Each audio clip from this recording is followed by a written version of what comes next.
New at 6 o'clock, South Carolina roads carrying the Palmetto State and its economic engines into the future. The state's top roadway official says the South Carolina Department of Transportation is doubling down on funding efforts and increasing projects to stay ahead of projected growth. News 2's Riley Benson joins us live along I-26 in Charleston County. And Riley, you sat down with the state's Secretary of Transportation, Christy Hall, this week to get a look at what's to come. Yeah, Brendan, Kellen, sections of I-26, similar portion you see here behind me near mile marker 216 will soon be under construction. Now, I-26 obviously a long highway stretching to Columbia and Spartanburg. Right now you're taking a look at video from portions of the intersection in those cities already seeing some construction work.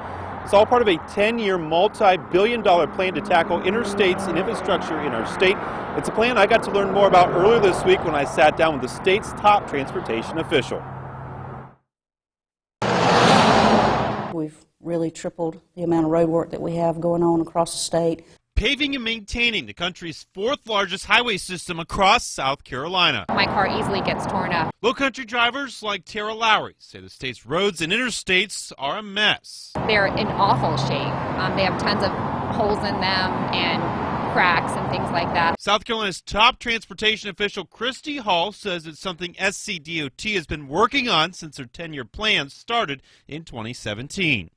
We've tackled more than 700 miles of rural road safety projects, 217 bridge projects, and we have several miles of interstate widening work all across the state underway. Across the state, roadwork spending tripling from $1 billion in 2008 to more than $3.4 billion in 2022.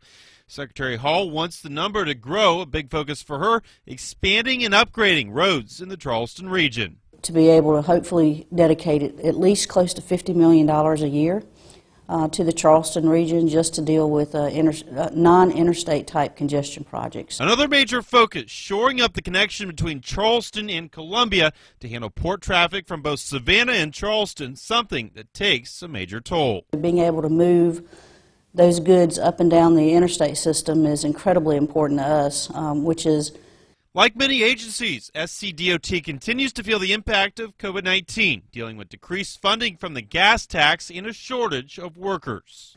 We cut our overhead costs by about 12% for 2 years on a row, and that basically plugged the gap, and we just kept moving strong. So we never really slowed down. A bonus for the agency, though, South Carolina saw an increase in car sales, providing a boost in funding needed to keep asphalt flowing. We kept moving forward, and actually we tried to speed things up to the maximum extent we could. It's all in an effort to keep the Palmetto State a hustlin' and a bustlin'. We're all working for the same people. We want to make sure that we're doing the right thing and that we're tackling the right priorities.